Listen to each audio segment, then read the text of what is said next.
Hello mga kaami, ngayon ay gagawa tayo ng kakanin.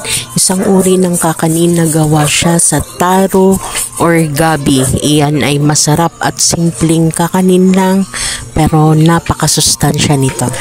Hindi ko na na-video ang pagbalat ng gabi kaya ayan ginadgad natin ito para madali siyang maluto at hindi masyadong malaki. Ang sunod nating ginawa ay nilagyan natin siya ng harina at konting cornstarch para maging crispy.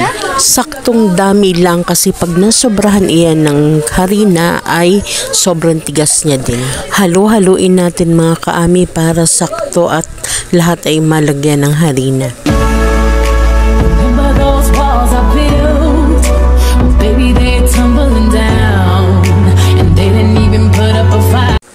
Ang sunod natin na gagawin ay lagyan natin ng powdered milk.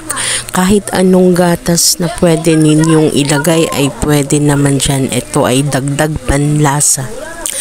Ang powdered milk ay nagdadagdag ito ng lasa o pampasarap sa ating gabi.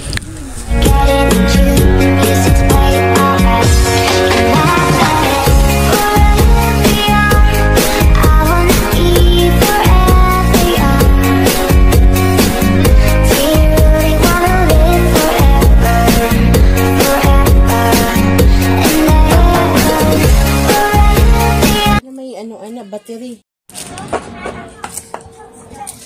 Asukal.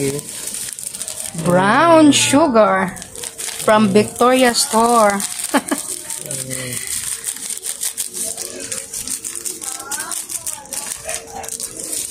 Yan, tamang-tamang ano lang mga kaluds.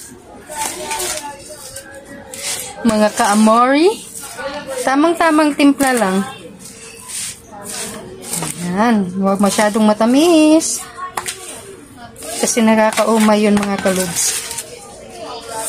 Shake, shake, shake. Hey y'all, watch it.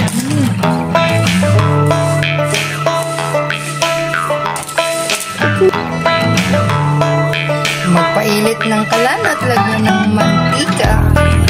Yan.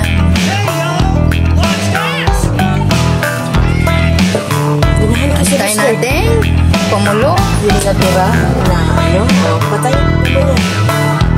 Ano yung sa pula?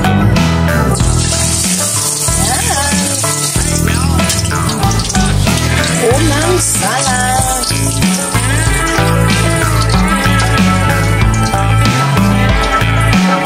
Ganun nyo lang mga kaluds.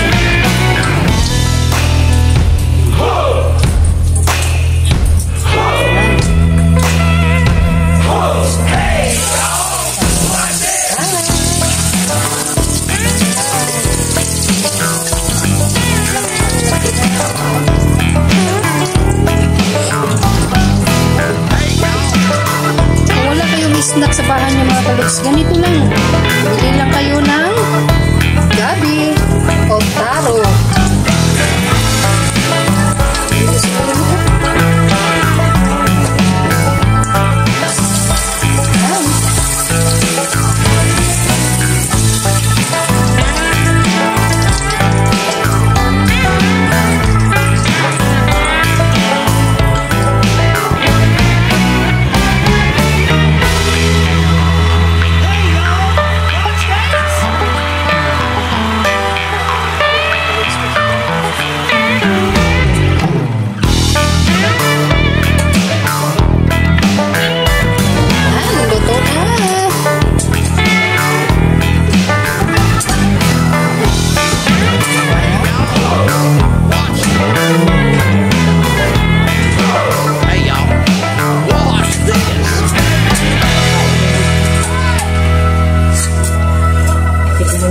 Makapan.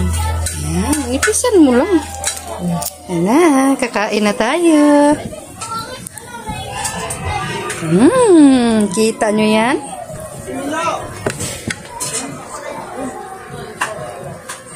Kain tayo. Kita nyo yan? Sarap mga kaul. Hindi ganong matamis. Pero tama lang. Kasi may diabetes tayo eh. Try at home, mga kalods.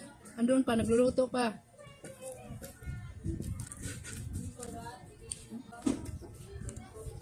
Lapit bahay ako. Ayan, sarap iparis sa kape, mga kalods. Oh, diba? Black coffee. Pamana pa to ng mama namin, mga kalods. Diba?